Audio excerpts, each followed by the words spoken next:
Hello everyone, welcome back to my channel. আমি Shubhro from fabrics paint and tips.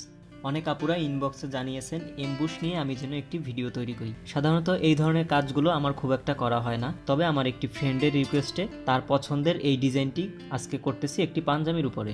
এটা আমার নিজস্ব ডিজাইন নয়, যিনি এই ডিজাইনটি তৈরি করেছেন তার প্রতি কৃতজ্ঞতা রেখে আমি কাজটি শুরু করছি। তাহলে চলুন দেরি না করে শুরু করা যাক আমাদের আজকের ভিডিও।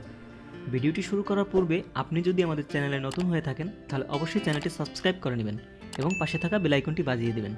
আমাদের নির্বাচিত ডিজাইনটি আমি প্রথমে ড্রয়িং করে নিয়েছি। তো আমি এমবুশ গামের সাথে সামান্য এনকে বাইন্ডার এবং অ্যাক্রামিন কালার ব্যবহার করেছি।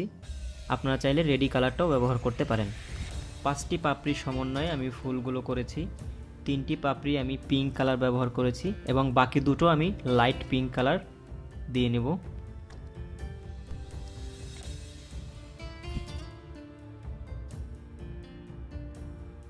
এরপরে আমি পাতাগুলোতে একটি সাদা কালারের বেস দিয়ে নিচ্ছি। যেহেতু এটি ডার্ক কালারের পাঞ্জাবি, তাই আমি প্রথমে একটি সাদা বেস দিয়ে নিব। ভিডিওটি বুঝতে যদি কোনো সমস্যা হয় তাহলে কমেন্ট বক্সে জানাতে পারেন। এছাড়া আমাদের এমন নিত্য নতুন ডিজাইনের ভিডিও পেতে অবশ্যই লাইক, কমেন্ট এবং শেয়ার করে আমাদের সাথেই থাকবেন।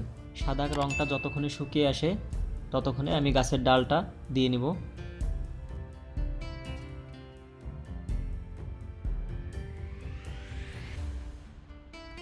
সাদা রঙটা শুকিয়ে আসার পরে আমি পাতার কালারটা দিয়ে নেব। আমি পাতাতে হলুদ এবং নীলের সমন্বয়ে কালারটা বানিয়ে নিয়েছি এবং সাথে সামান্য একটু লাল। এভাবে করে আমি সবগুলো পাতা দিয়ে নিচ্ছি।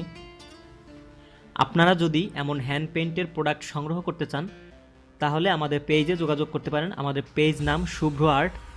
আমি পেজের লিঙ্কটি ভিডিও ডিসক্রিপশনে দিয়ে রাখব। সম্পূর্ণ কাজটি শেষ হয়ে আসার পরে এবার আমি শুকানোর জন্য অপেক্ষা করব। তো আমি 5 থেকে 6 ঘন্টা সময় নেব কাজটি শুকানোর জন্য। যতক্ষণ শুকিয়ে না আসে ততক্ষণ আমি এভাবে করে কাজটা রেখে দিলাম। এখন আমার সম্পূর্ণ কাজটি শুকানো হয়ে গেছে। এবার আমি এমবুশে হিট দেওয়ার জন্য রেডি করব।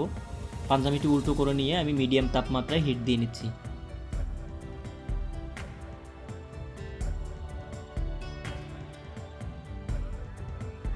তো আমার এমবুশগুলো ফুলে উঠেছে। তো এটা দেখুন আমার কাজের ফাইনাল লুক।